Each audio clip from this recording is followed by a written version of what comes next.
Hey, good morning, everyone. Michael Fanning, and this is warm up 273. And today I revisited a book that I haven't read in a little while called Give and Take by Adam Grant. And in there, he talks about these three categories in life, or individuals. So, matchers, givers, takers. And it's interesting. So, the other day, I was on Facebook, and there's a funding where you can donate to a foundation. So, you can build this little tool that people donate. And it's going to be my birthday in December. I was just playing around with the tool, and I thought, hey, this would be a good idea. I'm going to donate to the Wind River Foundation. I'll see if there's other people that want to do the same. And so I built a little tool. I'm kind of new at using that tool, and I didn't realize it had launched, right? And it went out there, and I was like, oh, geez, now it's out there. And people, and individual of mine, David, thank you so much. He donated right off the bat, right? And I was like, holy cow, I can't pull it back now. So all of a sudden, a lot of people started giving, right? And thank you, because that money is going to go to the Wind River Foundation and then be used and earmarked for an organization called Mary's Place. But anyways, I want to say thank you. But when we think about these takers, matchers, and givers, the people who just gave, just did that, very much in that mindset of giving, very much that mindset of who can I help?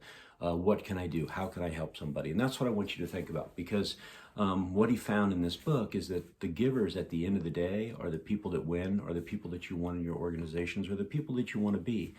But he said there's two types of people that we miss all the time and we don't see. And that's what I want this warm-up to be about, is I want you to think about this. He goes, there's the people that are really givers, but we don't see them as givers because they're prickly. And then there are these takers that are fakers. So let me just give you those two scenarios, because we run into those and they're hard to detect, right?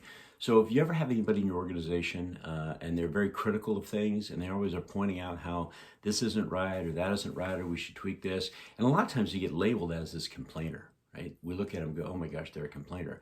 But really deep down, right, it's not they complain, but they're also willing to roll up their sleeves and do the work and help and give back. Yet we don't give them that opportunity because we shut them down. These are what we call prickly givers, right? Meaning that, hey, you know what? Listen, what they're trying to tell you is because they do have an understanding of what something is and they can see that it's a challenge, but they're also willing to put in the effort and the time to fix it and to do it collectively. And we need people like that. We need people like that in our organizations. We need people like that are our friends, right? Because what they do is they're willing to tell us the truth, and then they're also willing to help us fix it. Those are critical. That's critical. You need to have more of those types of people. Then there's the other one that he talks about, the faking taker. And the faking taker, these are the people, for lack of a better word, we call kiss up and kick down, right?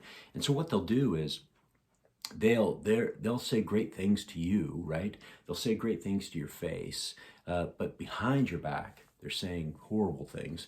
They always look to give, if they're going to give, to people above them, because their whole idea about giving is, what's it going to get me? How is it going to get me to where I want to go?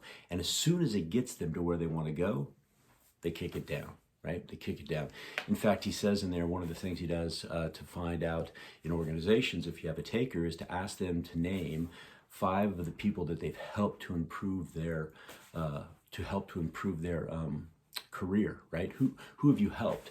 And what it's interesting, it says if they do give you names, most of those names are people that are still and always above them. There's never anybody that was below them that started, right? They're kind of, they throw names out there of people that are better than they are. And so those individuals can be like a cancer, right? Those individuals are not somebody, they're like the bad apple. And so we want to identify who those people are in your organizations, and also identify those people that are in your social circles, right? Because the challenge is is they will always take and take and take, and they will not give back.